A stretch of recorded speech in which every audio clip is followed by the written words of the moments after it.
பல இடையூறுக்கு பிறகு தளபதி விஜய் அவர்கள் வந்து புதுச்சேரியில பிரச்சாரம் அப்படின்னு சொல்றதை விட ஒரு பொதுக்கூட்டத்தில் கலந்து புதுச்சேரி கவர்மெண்ட் படுற கஷ்டம், ஒன்றிய அரசு என்னென்ன கொடுக்கணும், அப்புறம் எம்ஜிஆர் அவர்கள் இது மாதிரி பற்பல விஷயங்களை பேசிட்டு அவர் கிளம்பி போயிட்டார். ஓகே, அவர் சொன்ன விஷயத்துல ஒரு குறிப்பா எடுத்து பார்க்கணும்னு பாத்தீங்கன்னா, ஓகே அப்படியே சாராம்சம்னு எடுத்து பாத்தீங்கன்னா, அவர் சொல்றாரு, எப்பயும் போல வழக்கமா அவர் சொல்ற பாணிதான், என் நெஞ்சில் குடியிருக்கும் அப்படின்னு சொல்லிட்டு ஆரம்பிக்கிறாரு.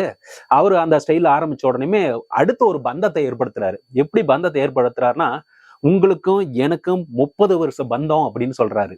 அப்போ அவர் எவ்வளவு ஒரு நெருக்கமா புதுச்சேரி கூட இருக்கிறாரு, புதுச்சேரி மக்கள் அந்த ஆடியன்ஸ் ரசிகர் கூட இருக்கிறாருன்னு நம்ம பார்க்க முடியுது.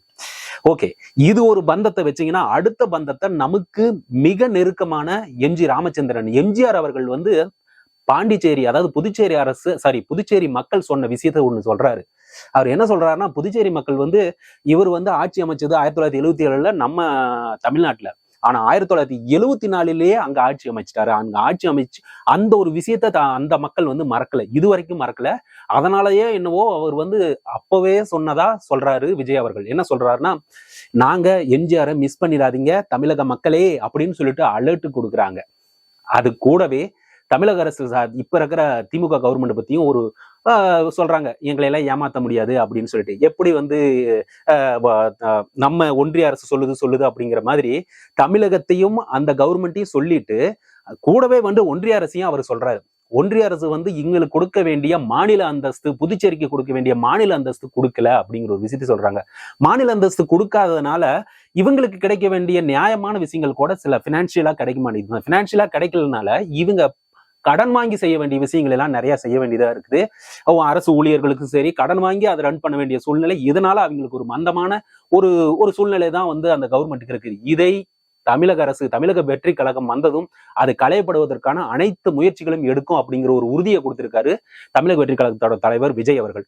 கூடவே பாத்தீங்கன்னா, இந்த ரேஷன் கார்டு விஷயத்த வந்து மாநிலம் இங்க இல்ல, புதுச்சேரியில வந்து ரேஷன் கார்டு இல்ல அப்படின்னு ஒண்ணு, அதுக்கு முக்கியமான ஒரு விஷயத்த தமிழக வெற்றி கழகம் முன்னெடுக்கும் அப்படிங்கிற ஒரு விஷயத்தையும் சொல்றாரு. சோ இது எல்லாத்தையுமே சொல்லிட்டு இங்க இருக்கிற மீனவர்களை பத்தி சொல்லாம போக முடியுமா? அதையும் தெளிவா ஒரு விஷயம் சொல்றாரு. இங்க இருந்து காரைக்கால் அந்த மீனவர்கள் வந்து மீன் பிடிக்கும் போது அந்த நமக்கு எப்பயும் நடக்குது இல்ல, நம்மளோட கச்சத்தீவு பிரச்சனை மாதிரி இங்க இருக்கிற பிரச்சனை, அதே பிரச்சனை தான் இந்த இலங்கை கடற்படையால் பிடிச்சிட்டு போறது. இது மாதிரி விஷயங்கள்லாம் ஒன்றிய அரசு தலையிட்டு இவங்கள தடுத்து ஒரு ஒரு ஒரு இணக்கமான சூழ்நிலை வந்து ஏற்படுத்தி கொடுக்கணும் அப்படிங்கிற ஒரு விஷயத்தையும் எடுத்து சொல்றாரு. இது கூடவே அவர் உத்தரவாதம் கொடுக்கறது என்னன்னா, நாம விரைவில் வந்து பாண்டிச்சேரியிலையும் ஆட்சி அமைப்பதற்கான அத்தனை பாசிபிலிட்டியும் நாம் ஏற்படுத்துவோம் அப்படிங்கிற ஒரு விஷயத்தையும் சொல்றாரு. இது மட்டும் கிடையாது, இங்க முக்கியமா வந்து தொழிற்சாலைகள், தொழில் நிறுவனங்கள் அதிகமா வரணும். குறிப்பா ஐடி நிறுவனங்களை வந்து அவர் சொல்றாரு.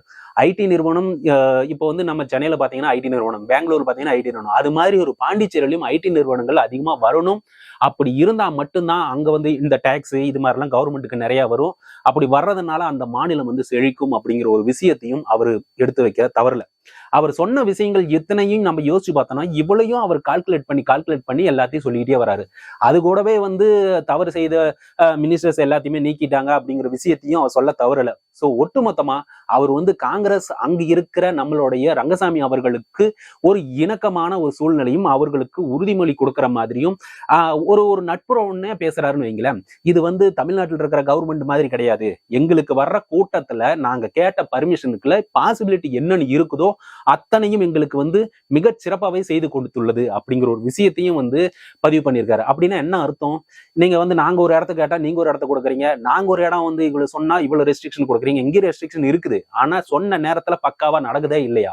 இப்போ வந்து இங்க கூட்டமே நடக்காது அப்படின்னு வந்து கூட்டமா கூடி பேசிட்டு இருந்தவங்களுக்கு அப்படியே செவில்ல ஓடுற மாதிரி இன்னைக்கு கூட்டம் நடந்துச்சு.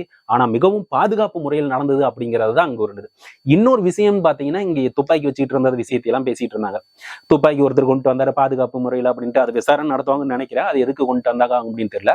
ஆனா அது ஒரு பிளாஷ் நியூஸா வந்துச்சு. உங்க பார்வைக்கு அது சொல்லணும்னு தோணுச்சு. சோ இப்படிப்பட்ட பல இன்னல்களையும் பல செக்யூரிட்டியா, அப்புறம் இன்னொரு விஷயத்தையும் சொன்னாங்க, அங்க பாஸ் இருக்கிறவங்களும் 2 பேர் உள்ள அலோவ் பண்ணலாம் அப்படின்னு ஒரு விஷயத்தையும் அவர் சொன்னாரு. சோ அவரு யாரு, ஆனந்த், அதாவது தமிழக வெற்றி கழகத்தின் சார்பா சொன்னதாகவும், அதனால 2 பேர் வந்துட்டு கட்சி தொண்டர்கள் என்ன 2 பேர் ஒரு பாஸ் உள்ள விடுறேன்னு சொன்னீங்க, இப்போ ஒருத்தர் மட்டும் தான் விட்டு இருக்கிறீங்க அப்படிங்கிற ஒரு விஷயத்தையும் அவங்க ஏமாந்து போய் வெளியே நின்னது.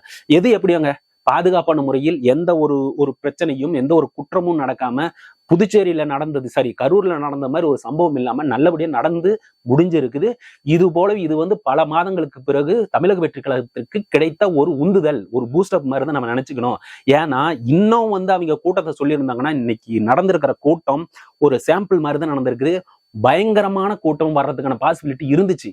ஆனா எல்லாத்தையுமே தடுத்து நிறுத்தியது அரசாங்கமும் சரி, தமிழக வெற்றிகளும் சரி.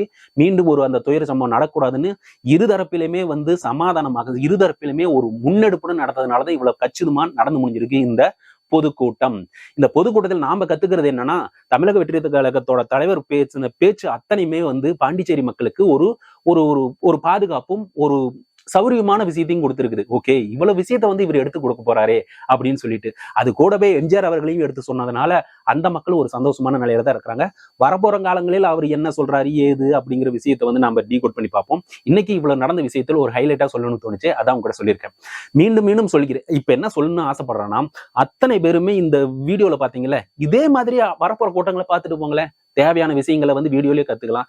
தேவையான விஷயங்களை பொறுமையா கம்ஃபர்டபுளா உட்காந்து அவர் எங்க பேசுறாரு என்ன அப்படிங்கிறது பாத்துக்கலாமே. அவரும் இன்னைக்கு வந்து சொன்ன டைமுக்கு 10:30 ஸ்டார்ட் ஆகணும், கொஞ்சம் லேட் ஆயிடுச்சு. பட் இருந்தாலும் ஓகே, அங்க கிரௌட் அதிகமா இருந்தனால அதெல்லாம் மேனேஜ் பண்ணிச்சு. அதுக்கு முன்னாடி ஆதவ அர்ஜுனா அவர்களும் புஷி ஆனந்த் அவர்களும் அவங்க எல்லாம் பேசி பக்காவா முடிச்சு இந்த கூட்டத்தை சிறப்பா நடத்தி முடிச்சிருக்காங்கன்னு தான் அவங்களுக்கு கிடைத்த வெற்றியா நான் நினைக்கிறேன். தமிழக வெற்றி கழகத்திற்கு கிடைத்த வெற்றியும் கூட.